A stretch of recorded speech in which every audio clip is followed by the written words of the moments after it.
जय Hind all of you. आज हम साइंस एंड टेक्नोलॉजी यानी विज्ञान एवं प्रौद्योगिकी के अंतर्गत न्यूक्लियर फिजन या नाभिकीय विखंडन के बारे में बात करेंगे। लेकिन उससे पहले मैं आपसे एक क्वेश्चन पूछना चाहूँगा कि जब नाभिकीय विखंडन यानी कि न्यूक्लियर फिजन होता है तो एक न्यूट्रॉन के द्वारा बनने वाले नए न्यूट्रॉनों की संख्या कितनी होती है। जब एक ही बार नाभिकीय विखंडन होता है तो जो एक न्यूट्रॉन से नए न्यूट्रॉन बनते हैं उनकी संख्या कितनी होती है। आपके पास ऑप्शन है A 1, option B 2, option C 3, option D 4 और ऑप्शन ई इनमें से कोई नहीं। तो आप इसका आंसर कमेंट बॉक्स में दे सकते हैं। इस वीडियो के एंड में आपको इसका आंसर आसानी से मिल जाएगा। इसके अलावा आप फेसबुक और यूट्यूब पे जुड़ने के लिए आप टाइप कर सकते हैं सिद्धार्थ यादव एजुकेशन, एवं टेलीग्राम ऐप में सिद्धार्थ_यादव_ एजुकेशन टाइप करके भी इसमें ज्वाइन कर सकते हैं।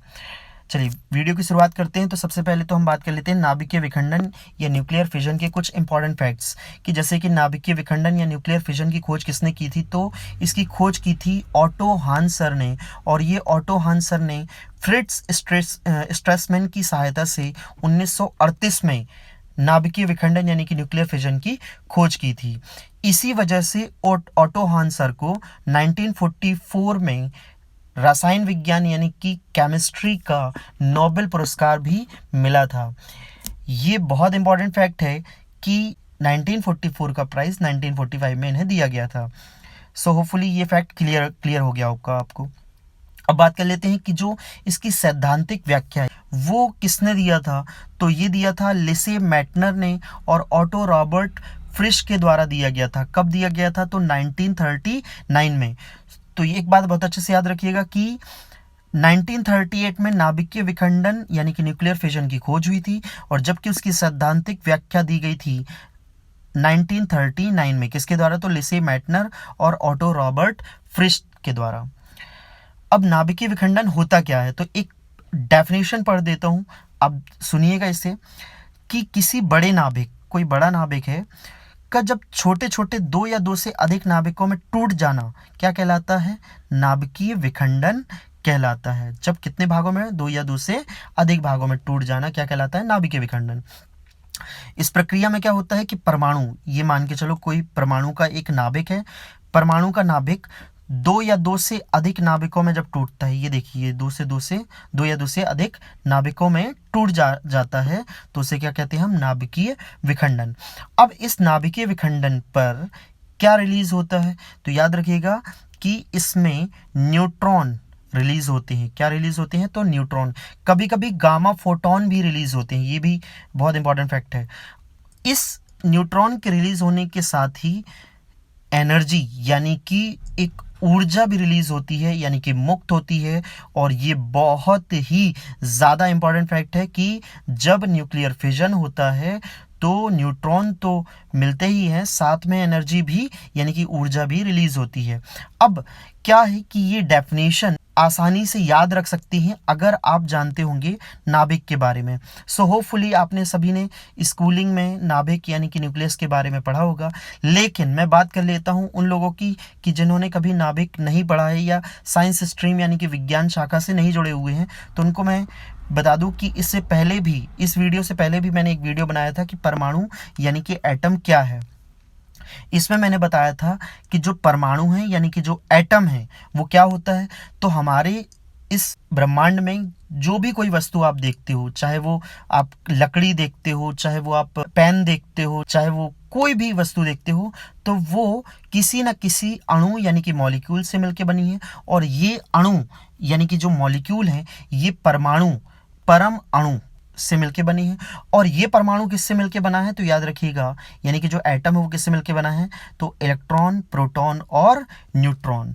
तो इलेक्ट्रॉन, प्रोटॉन और न्यूट्रॉन से मिलके बना है। अब इलेक्ट्रॉन, प्रोटॉन, न्यूट्रॉन होते क्या हैं? तो सबसे पहले इलेक्ट्रॉन की बात करूं तो ये जो देख रहे हैं आप इलेक्ट्रॉन, ये बाहर जो विचरण कर रहा है यानी कि घूम रहा है, किसके बाहर घूम रहा है? न्यूक्लियस यानी कि केंद्रक के बाहर घूमता है, वो क्या कहलाता है? इलेक्ट्रॉन। और इसके केंद्र में परमाणु, ये पूरा का पूरा आप जो देख रहे हैं ये परमाणु है, और इस परमाणु के केंद्र में आपको दिखाई देता है न्यूक्लियस यानी कि केंद्रक। ठीक है। इस केंद्रक के अंदर पाया जाता है प्रोटॉन और न्यूट्रॉन। तो बहुत अच्छे से समझिएगा कि ये पूरा एक परमाणु है। इस परमाणु के केंद्र में है नाभिक यानी कि केंद्रक। इस केंद्रक के अंदर पाया जाता है प्रोटॉन, इसके साथ होता है न्यूट्रॉन, और इस नाभिक के चक्कर लगा रहा होता है इलेक्ट्रॉन। प्रोटॉन पॉजिटिव चार्ज वाला होता है, न्यूट्रॉन के ऊपर कोई चार्ज नहीं होता है, मतलब कि प्रोटॉन जो है वो धन आवेश का होता है और न्यूट्रॉन के ऊपर कोई आवेश ना होता है, ना धन ना ऋण। इसके अलावा जो इलेक्ट्रॉन है इसके ऊपर ऋण आवेश होता है यानी कि नेगेटिव चार्ज होता है। सो होपफुली ये आपको परमाणु यानी कि एटम समझ में आ गया होगा।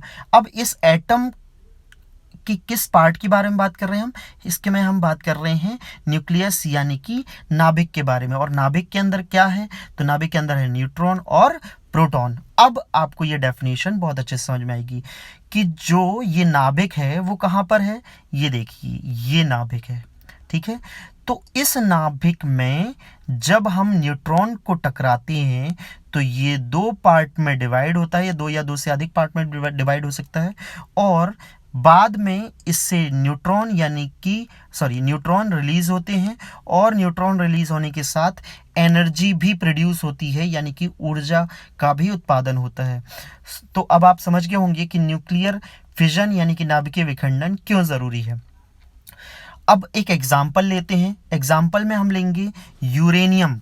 अब यूरेनियम की बात करूं तो इसका परमाणु क्रमांक या एटॉमिक नंबर होता है 92, और इसका परमाणु भार यानी कि एटॉमिक मास जो होता है वो होता है 235।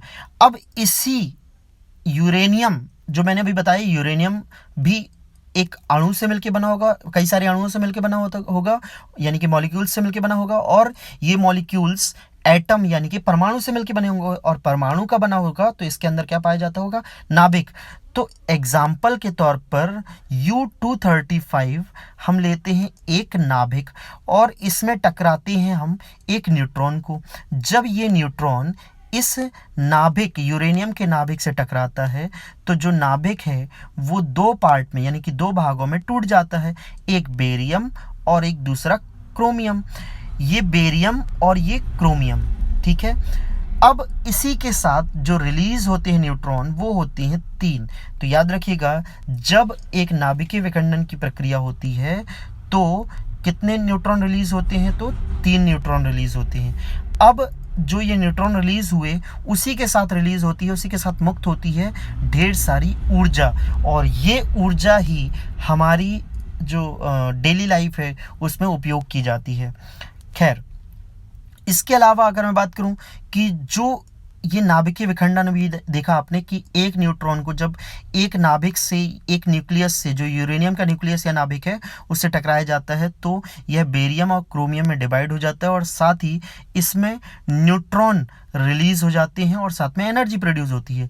लेकिन अब एक और चीज़ याद रखिएगा कि अगर हम इस यूरेनियम यानी कि जो यूरेनियम का न्यूक्लियस या नाभिक है, इस नाभिक के मास यानी द्रव्यमान की अगर बात करें तो यह द्रव्यमान जो बेरियम और क्रोमियम इनके मास को अगर हम ऐड करेंगे तो इसका मास यानी द्रव्यमान ज़्यादा होगा, और इन दोनों का जो कुल योग होगा द्रव्यमान का यानी कि टोटल जो मास होगा वो कम होगा।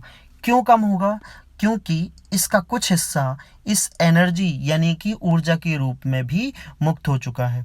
तो ये बात याद रखिएगा कि जो द्रव्यमान में अंतर पाया जाता है वो क्यों पाया जाता है, क्योंकि उसका जो कुछ भाग है वो ऊर्जा के रूप में निकल चुका है। लेकिन इम्पॉर्टेंट क्या है कि अभी आपने यूरेनियम का न्यूक्लियर फिशन या नाभिकीय विखंडन देखा, इसमें आपने देखा 3 न्यूट्रॉन का प्रोड्यूस हो जाना या उत्पन्न हो जाना। अब इसके आगे बात करते हैं हम नाभिकीय विखंडन की श्रृंखला अभिक्रिया यानी कि chain reaction of nuclear fission.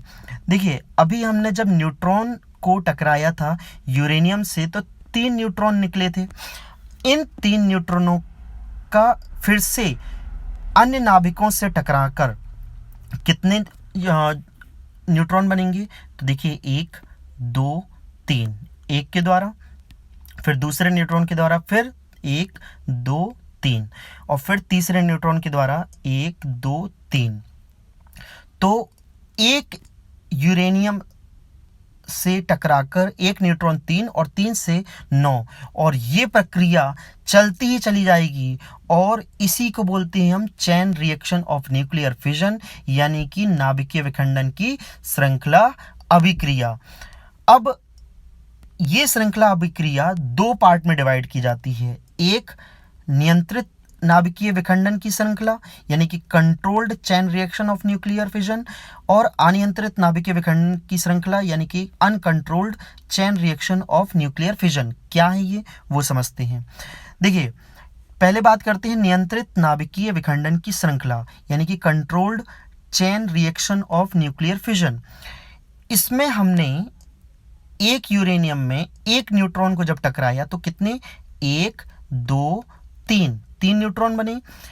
इन 3 में से सिर्फ हमने एक न्यूट्रॉन को आगे बढ़ के अगले यूरेनियम के नाभिक से टकराने दिया, और बाकी के जो 2 न्यूट्रॉन थे इन्हें हमने रोक लिया या इनका एब्जॉर्प्शन करवा दिया।